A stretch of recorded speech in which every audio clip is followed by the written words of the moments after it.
And respected teachers, ये मेरा first presentation है। तो मेरा नाम है सोनम साहू और मेरा कोर्स का नाम है PGDCA और मेरा आज जो प्रेजेंटेशन है उसका टॉपिक है मध्य प्रदेश टूरिज्म प्लेस, जिसमें कि हम आज बात करेंगे महाकाल लोक की। जैसा कि आपको पता है महाकालेश्वर ज्योतिर्लिंग हमारे भारत में 12 ज्योतिर्लिंग है, जिनमें से तीसरा ज्योतिर्लिंग है महाकालेश्वर ज्योतिर्लिंग, और जो कि हमारे मध्य प्रदेश राज्य के उज्जैन जिले में स्थित है। ये एकमात्र ऐसा ज्योतिर्लिंग है जो कि दक्षिणमुखी है। बाकी सारे ज्योतिर्लिंग जो कि हम पूजन करते हैं या हमारे घर में भी होते हैं वो सारे के सारे हम पूर्वमुखी रखते हैं, लेकिन दक्षिणमुखी ये इसलिए है क्योंकि इनको महाकाल कहा गया है। महाकाल मतलब कालों का काल, जो कि हरण करता है शिव उसका। और इसमें भगवान शिव के बारे में सब कुछ, उनकी जो भी लीलाएं थी या फिर उन्होंने जो भी चमत्कार किए हैं उनको बताया गया है। महाकाल लोक जो कि पुराना महाकाल का मंदिर था, उसको हमारे प्राइम मिनिस्टर श्री नरेंद्र मोदी ने 11 अक्टूबर 2022 को महाकाल लोक का नाम दिया है और उसका रेनोवेशन किया है, जिसमें कि महाकाल के बारे में संपूर्ण जानकारी दी गई है। आपको वहाँ पे घूमने के लिए किसी टूरिस्ट गाइड की जरूरत नहीं पड़ेगी। वहाँ पे 101 स्तंभ है जहाँ पर भगवान शिव की सारी महिमाओं का वर्णन है। और अगर आपके पास मोबाइल फोन है, स्मार्टफोन है, तो आपको एक QR कोड दिया जाएगा, आप उसको स्कैन करके अपने मोबाइल में सारी की सारी जानकारियाँ ले सकते हैं।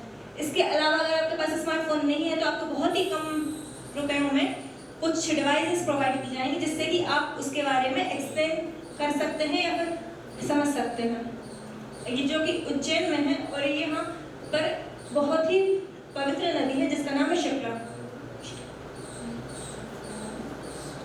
जिसे कि यहाँ पर दिखाया गया है महाकाल लोक उज्जैन।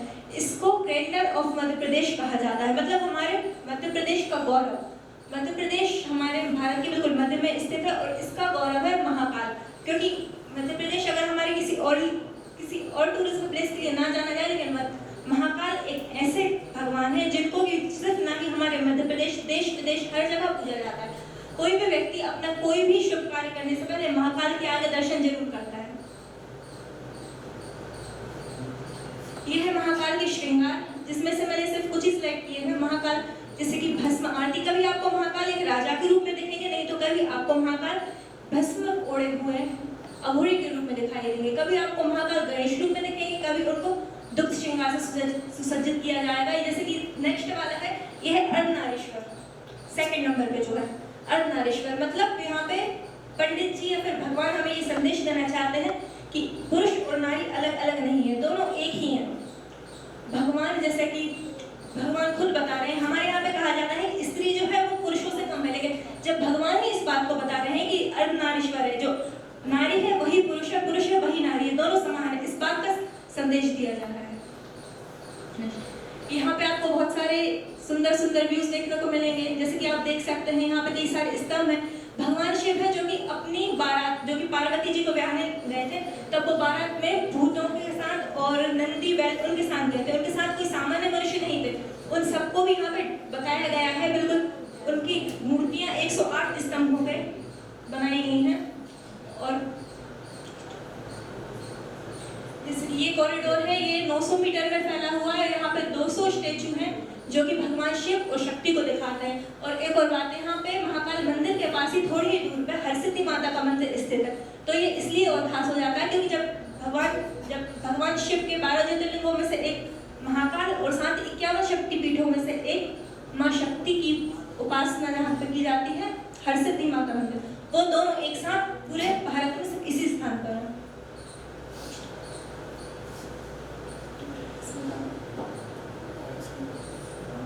यहाँ पर जैसे कि आप देख सकते हैं, ये बारात का व्यू है। ये भगवान स्वयं नंदी पर विराजमान है और ये सारे बाराती जा रहे हैं। तो इसमें डीपली एक्सप्लेन किया गया है कि भगवान किस तरीके से बारात लेकर के गए थे। हर चीज भगवान के बारे में बिल्कुल गहराई से बताई गई है, क्योंकि आजकल के जो स्टूडेंट्स हैं या फिर हम लोग हैं, न्यू जनरेशन है, वो भगवान के बारे में इतना ज्यादा नहीं जानती है।